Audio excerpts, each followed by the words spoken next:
All right, guys. So something happened. I'll let you guys sort of fill this in. So how did we come about this topic? How did this topic come about? So I was in the toilet as usual. You are lying. In the toilet as usual, and OG comes I wanted to discuss something really important and get around to the toilet. I'm like, why must you always be in the toilet when important issues come up? Okay. After I'd settled down on the seat, and she comes, babe, can I get a male perspective on something? So apparently, Young Jeezy and Jenny May from The Real got engaged recently, and she posted Ma. Okay. Is it Ma? I can't remember. Something Emmy.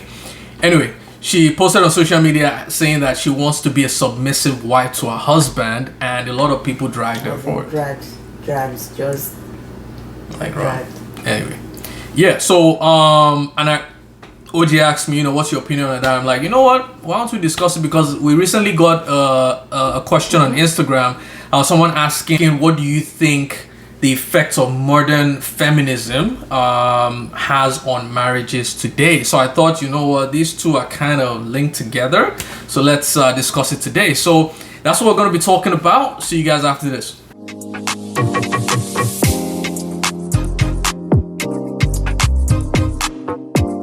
All right, so thanks guys for joining. We're Before Marriage 21. My name is Muyiwa and this is OG. And together we help single Christians become the right people for marriage by showing them what marriage looks like when done God's way. So I actually did a conference earlier today and someone was asking, how did you guys start Before Marriage? Like, why? And my response was, before we got married, we used to hear a lot of stories about how the first year of marriages are usually the toughest and hardest. And on our first year anniversary, we looked at each other and we're like, this has been amazing, man. What have people been doing? So apparently we did some things right, and that's why we started this channel, to sort of share those things with you so that you can also experience peace in your marriage. So if this looks like something that you'll be interested in, please subscribe, like, and share. I was gonna say something. But anyway. Beautiful. You always bang it out. So yeah. Anyway, so we're gonna get into it right now. So feminism, to be honest, I've heard that word for years, and I'm gonna be honest, I didn't know what it meant, because I just felt like it was women who didn't like guys, or women who that's a branch of feminism too. As in, they just want to be able to do whatever they want to do. They don't see guys as they don't rate guys at all. So I never really, and to be honest, even with the whole NSARS thing, the feminist coalition, I didn't like the name, because I didn't understand. I don't know what they stand for, but I guess because of this topic, I had to really research it to see what it actually means. And it's actually not bad. I actually agree with a lot of things that they stand for. But this modern feminism thing, I guess, is where the whole confusion comes in. So what do you think started this whole feminism movement? Traditional feminism started as a result of women sort of wanting equal rights as men, and also wanting equal access to the opportunities that guys had at the time. So now I feel like it has, over the years, it has morphed into something else. So there was the objectification era, where rather anti-objectification era, where women were saying, I have something to bring to the table as well. I have opinions, I have thoughts that I would like to share. I'm not just my physical appearance, so I'm not the trophy wife. Give birth to babies. Exactly. I'm not the trophy wife, the stay-at-home mom. There is more to me than how I look. And I think it was even around that time that there were sort of a lot of boycotts for beauty pageants, because they felt like that was an objectifying thing. You're just looking at her for her beauty. Everybody, it was that time that everybody's speech was, world peace, world peace, world peace. That was what they wanted to accomplish. And then now it has sort of entered the subjectification era, which is a bit strange, but I think the underlying tone for that is a woman's right to choose. So I can choose to say what I want, I can choose to wear what I want, irrespective of the patriarchy. So you don't have any control over that. I'm choosing to do that. So I'm choosing to wear a low cut dress. I'm choosing to wear a short because I want to wear it, not because not because you think I look good in it or whatever. I'm doing it for myself, sort of thing. So so right now we're basically in the era of a woman's right to choose. Isn't that a good thing? It is a good thing when you look at it, but the underlying principle is good, but what it has morphed to, I disagree with. Because it has morphed into something different. Because what is the right to choose, as in how is the right to choose going to benefit you if you're choosing to do things that are contrary to the will of God or contrary to God's word? So I'm saying that the patriarchy is generally allowed to be sexually promiscuous, and then now as a feminist I see no reason why I can't be sexually promiscuous as well. They're trying to solve a problem by creating another problem. Exactly. So I'm choosing to be sexually promiscuous, but we know that those sort of behaviors cause problems. So you're choosing to do something that causes problems. To be honest, I think this whole the moment I read about it, I'm like, to be honest, I think men just cause this stuff, man. Because I think the failure of leadership of a lot of men has led to the feminism or the feminist movement. Because there are a lot of men who are not leading their homes, who are objectifying their wives, seeing them as just sex objects. You just have the kids, you take care of the house, you do this, do that, make food, as opposed to really valuing their contributions, understanding they actually have more to give other than those things. But don't you think that this started because I feel like there are different standards for men and women growing up? Yes. The way we are raised as kids, very different. Like if you look at the female child, from an early age, you're cleaning up. You it's like they're preparing you to become a wife. But for the man, it's like you just grow up by default. Like whatever you feel like you need to do, just do. But at the end of the day, make sure you get married to a virgin. And for some reason, women are expected to be virgins when they get married, and men are expected to be experienced, but still want a virgin in the end. And I feel like there's just this double standard. Yeah, there is. That is creating this imbalance in the way we see each other. So it's not just the men who have failed. I think even the women, I feel, instead of creating a feminist movement where you are now pro-choice or whatever, why don't you fix the problem as opposed to creating a new one with this whole feminism thing? Like, if you're raising a child, why don't you raise the boy child the same way you'd raise the girl child, with the same standards and with the same sort of principles? I keep saying that these two boys that I have in the house, even if I had the girl say, maybe she won't even do anything. Okay, I'm just kidding. But everybody will wash plates, everybody will clean, everybody will. I completely. Sometimes I feel like even we as women, we are not without our own problems as well, because yes, we definitely raise we definitely raise children differently, and I think it's basically just what they know, as in, to be fair, that's how they were, as in maybe our moms or as in our grandmas and stuff like that. That's what they knew. So I have a friend that, because in our own house, I used to wash plates. Everybody was supposed to wash plates. Because my mom, she said she wasn't going to get any house help at some point. So everybody are going to do your own quota.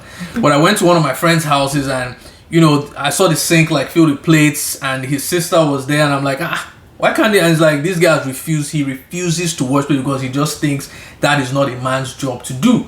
And in my mind, I'm like, but I wash plate. What is wrong with washing your plate after you use it?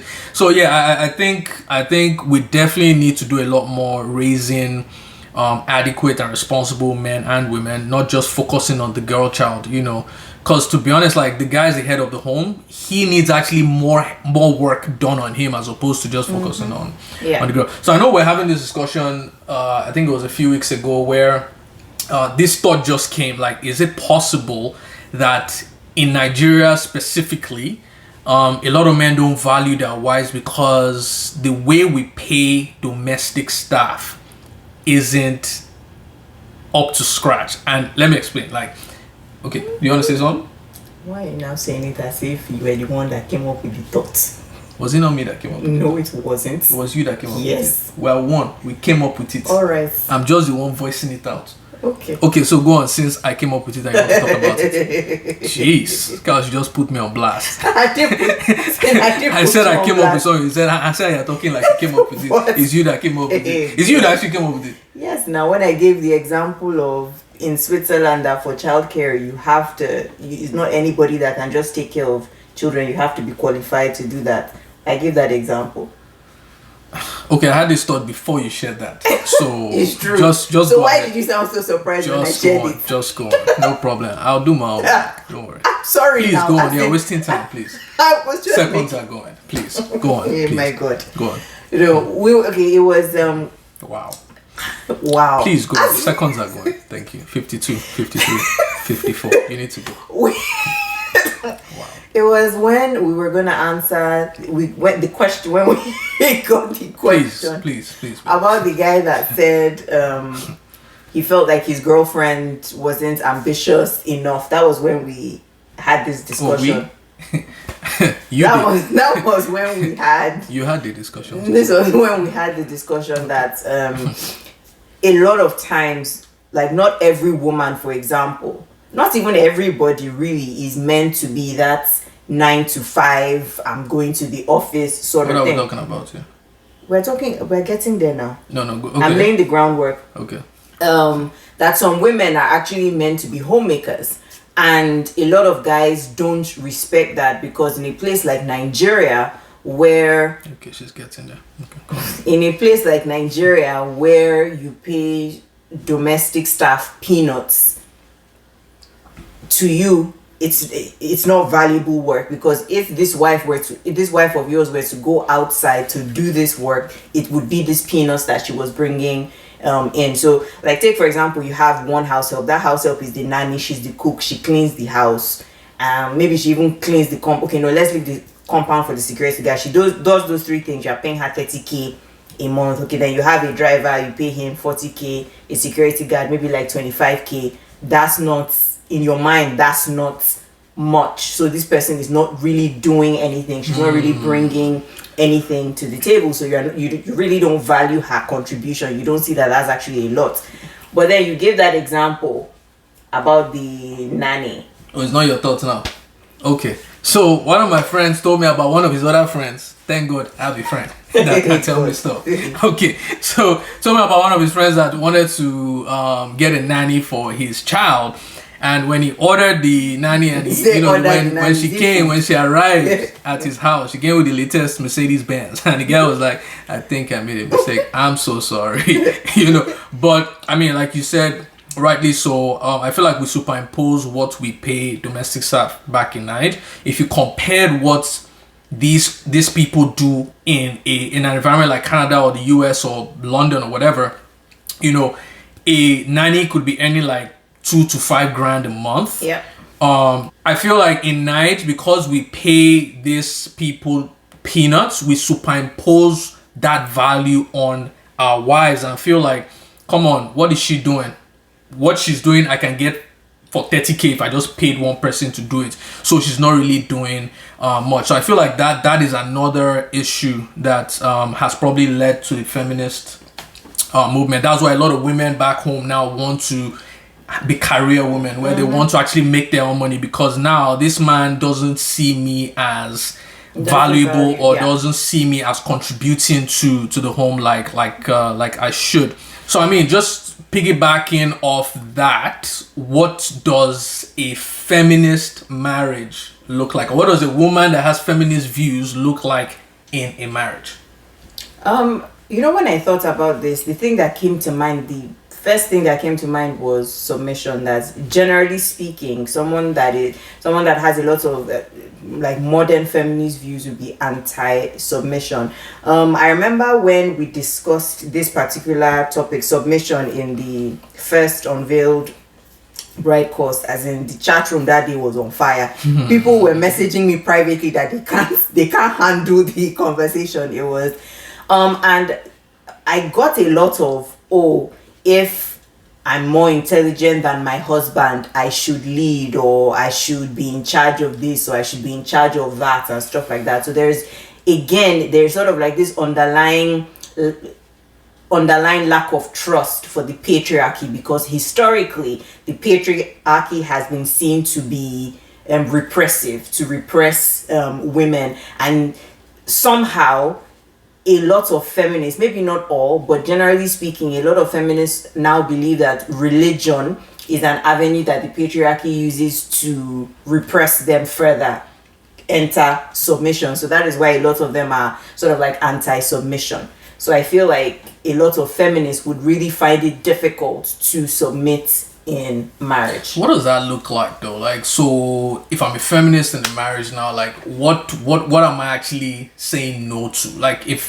so I think again, from a lot of the discussions that I've had with some women with feminist views, like take for example, if I feel I'm maybe more financially knowledgeable than my husband, or I'm more financially savvy, I feel like I should be in charge of the finances, that he shouldn't have much of a say, or I should have the final say, or I should be able to make independent decisions about my finances because I'm more financially savvy. Even sometimes if they don't even think that they need to be financially savvy, they feel like, okay, I don't need to submit to you in that area, that your finances are for us and my finances are for me. Sort of thing. Like I have the right to choose what I want to do with my money. So hold on. So if she wants to cut her hair now, she just saw one nice style on TV and she said, that might look nice.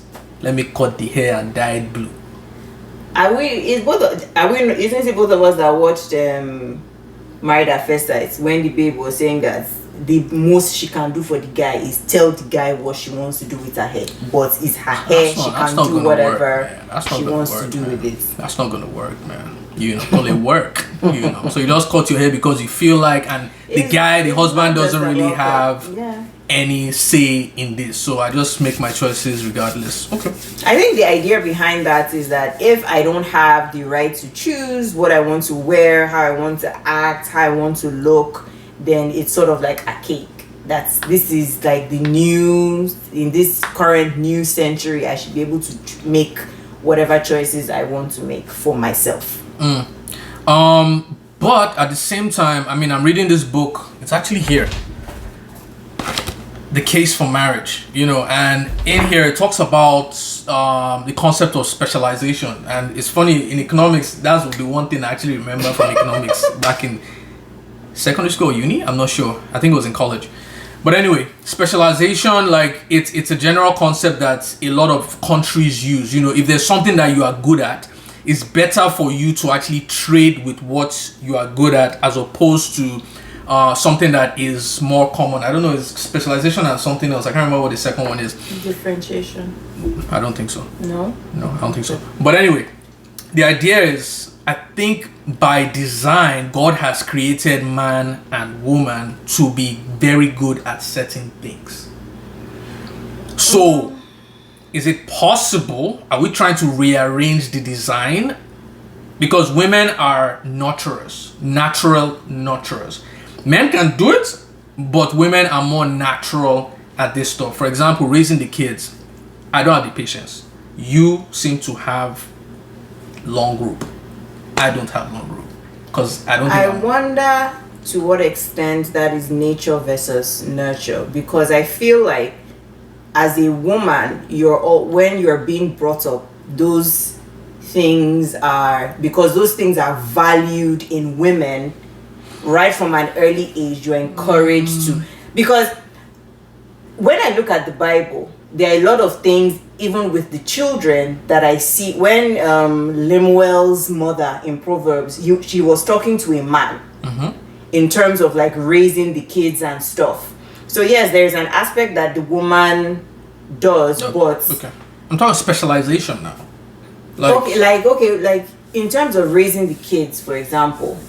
Okay, maybe that's like a rabbit hole that we don't want to go into. Like, I get that there is specialization, but I feel like okay, it's generally speaking, but there are some unions that the guys are better. It's like saying women cook, guys don't. But there are certain relationships where the guy is actually a fantastic cook and the woman is not. So are we going to say because you're the woman, you're going to cook even if your husband's food is better than yours? No, I'm just saying they're natural.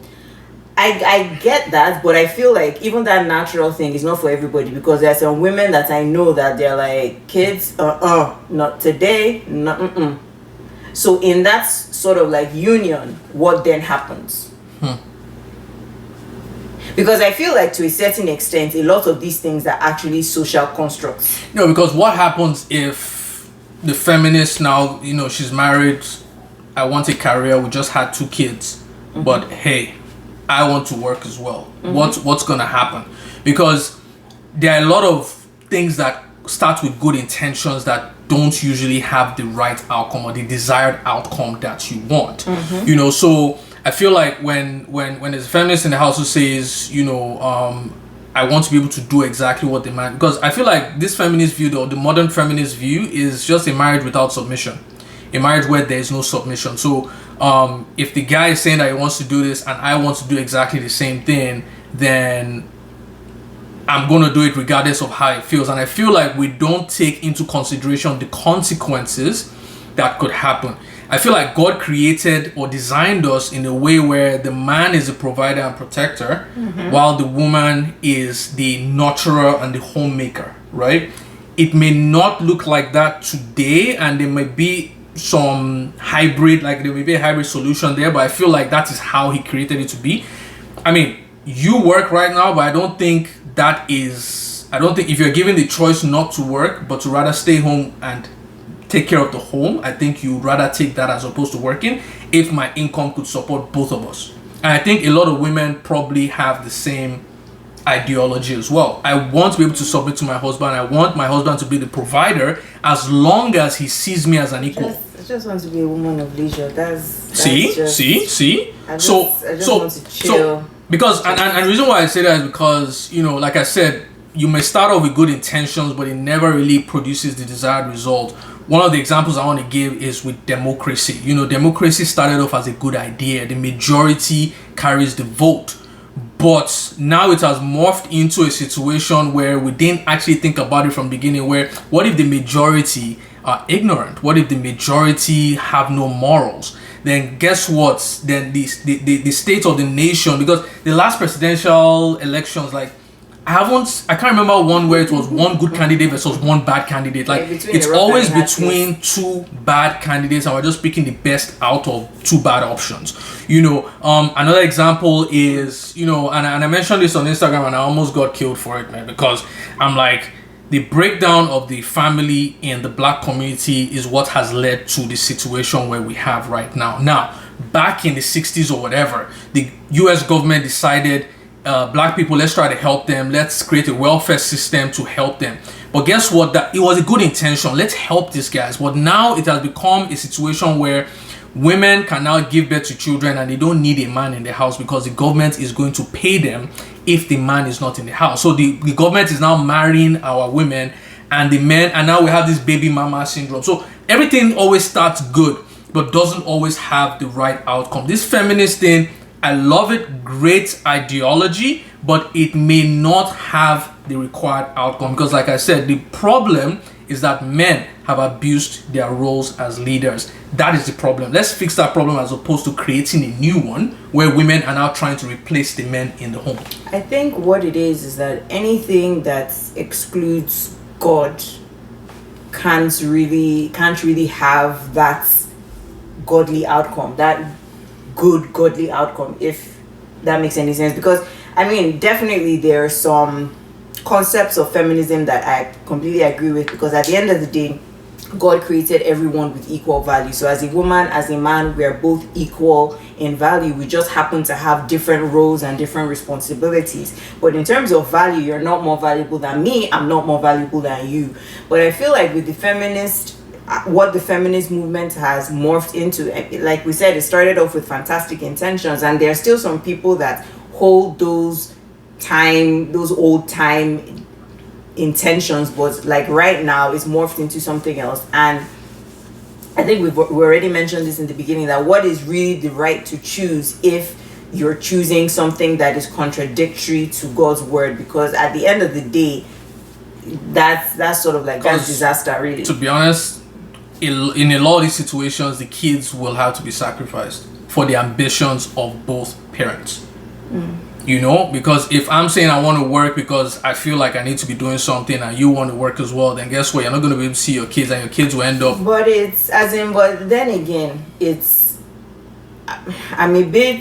I'm like, okay, fine. I feel like that maybe needs like further, that needs to be explored further, because if at the end of the day the woman has a purpose outside the home, are we going to say because she's a wife? No, there are seasons for everything. I believe there are seasons for everything. There's a season where you need to be in the house to take care of the kids. There's another season where you can then pursue that purpose. Yeah, but why? How is the season not now? It could like if because if no, it works. the thing is, obviously if it works, but my point is like, that's not everyone's reality. That there are some guys that are basically just being selfish, or like, we can afford, obviously ideally speaking, you don't want your kids raised by a nanny and stuff like that, but if you have to work, you have to work. We can afford a nanny, we can afford a cook, we can afford someone to clean, but you are just being selfish and just want me to stay at home when I have the ambition to do something outside. Actually, so like, you just raised a good point, because if the guy pulled his weight in the house as well, maybe the wife would be able to get some stuff done on the side, you know. So that's another point. I'm going to play devil's advocate here. So because we're watching Married at First Sight, and there was this guy who he was sharing about his past, and one of the things that he mentioned was there was a time when there was a lady who he was seeing who got pregnant and aborted the baby without even getting his consent, you know. And he felt betrayed, he felt hurt, because he felt like they both created the baby in her womb. So why did she then make the decision without even getting his consent? And I feel like, isn't that what the feminist movement started on, where the men are making decisions without me? In the case of abortions now, like, is that the same? Like, the girl is pregnant, she gets rid of the baby without even acknowledging or telling the guy who did whatever created it, because it's this guy's baby as well. So what happens? Like, is that the same thing? I think when you look at it on principle, at the surface, it's the same thing. It's the same. Okay, yes, you excluded me from making decisions, I'm excluding you from making decisions, but at the end of the day, I'm anti-abortion.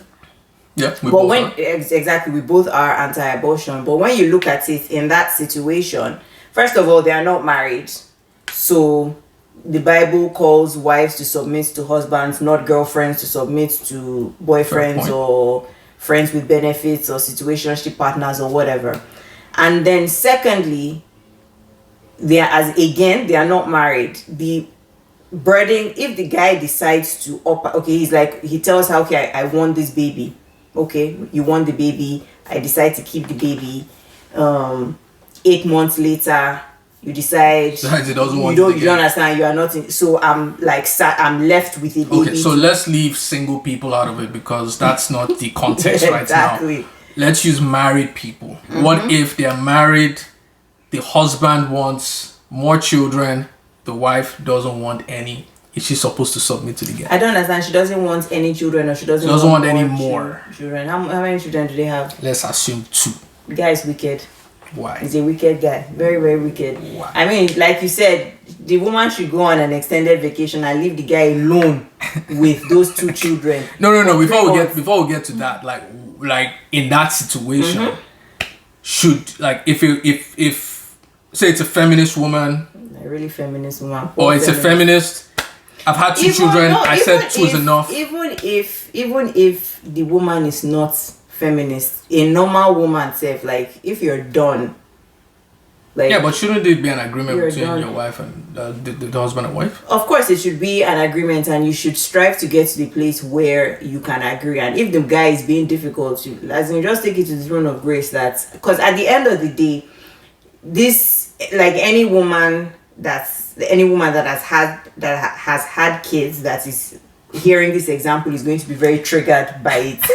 It's going to be extremely triggered by it. I'm on your side, by the way. I'm just playing devil's advocate. It's going to be extremely triggered because this is like 9 months of you don't even know what. It's some a people lot. some people have pretty traumatic pregnancies, pretty traumatic birth stories. Like you're back home taking care of these children. The guy is God knows where. Maybe he's even hanging out with his friends after work. You are left, and the guy is saying, "What?" I think, to be honest, I feel like any family that has more than 2 children, I have to question the man's involvement in that thing, because I feel like if the man, if you're in this situation right now, the guy is, just tell him, guy, I'm going on a 3-month break. Just you and the kids. No house help, just you and the kids. Go 3 months, come back. If he still says he wants more kids, tell him no problem. Now we're going to extend it to a 6-month break. I'm going to go over to 6 months and keep repeating the cycle until he says I'm done. Because there's no way one person can take care of 2 children. Like, you're going to lose your mind. I know what I'm going. This is our 3rd time trying to record this video today with 2 children. As soon as we started, one started crying, the other one came out. Like, it's just a whole lot. So, I don't know.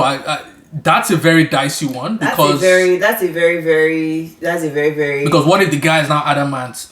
The Bible says you should submit. Like, submission. That's the thing. Submission. I don't think submission means blind. No, submission doesn't mean blind obedience. Okay. Submission doesn't mean blind obedience. That's okay. So, you want to have another child, we have to come to an agreement. So how are you going to be involved? How are you going to help out? What things are you going to do? But most importantly, if you don't want to, I'll just take it to God. That's just my own this, and I'm like, God, this is, and unfortunately, this is why I feel like a lot of women start taking birth control behind their husbands' backs. There's something I want to share, because abortion is something that we're totally against, and I heard an illustration a few years ago that sort of stuck with me.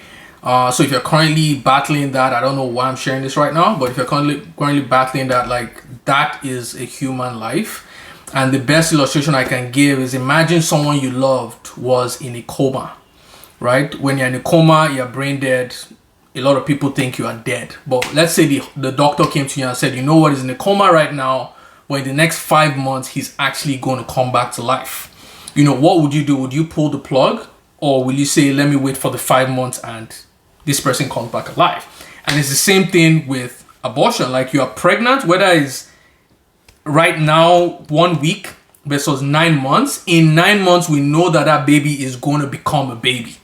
So if you are not going to be able to remove or unplug the person from the coma, then you shouldn't be able to unplug the child at 2 months, 3 months, however months that it is, because we do know that in 9 months, this fetus will become a baby. So I don't know, that illustration, I think, will paint the perfect picture of what it actually is, because the devil has been going around. I totally believe that the cure for cancer would have been here today, but we've aborted the answers to prayers over the years that God has sent to answer a lot of our prayers. Cristiano Ronaldo's mom almost aborted him twice. Even Israel Houghton's mom almost aborted him. It was God that sent somebody, a random person, to tell her not to do it. So you don't know. I mean, they're illegitimate parents. They are no illegitimate children. You know, so if you're currently in that situation and you're thinking you want to get rid of it, trust me, God doesn't make mistakes. There's a purpose for that child's life, so please rethink it, pray about it, and hopefully you make the right decision. So last closing words, what do you think the solution is to this situation? I think, to be honest, we need to deal with the root problem, as opposed to trying to deal with symptoms. The root problem really is in the way we raise our children. You know, this imbalance starts off at a very young age. So if you're currently raising kids, make sure that your son and your daughter are doing the same things. Do not give one more preference than you give the other person. If you're going to wash clothes, let both of them do it. If you're going to wash dishes, cook. My mom taught me how to cook before I left to England to school, because she was like, you're going to buy KFC to you start giving birth to chicken. You need to learn how to make stew and it has really helped me. Sometimes I help madam here in the kitchen. You know, I'm a fly cook, right? Yeah. They try. You make a mean steak. A mean steak, that's all. And burger. That's all. And Indomie. Wow. But what else do you make now? I boil a mean egg. I was the one that taught you how to boil egg. Fry a mean egg. No, I taught you how to boil egg. Anyway. But I taught you how to boil egg. Anyway, go on. I think in addition to that, men need to be raised to value women. Yes. I think that value should be instilled. Value themselves as well.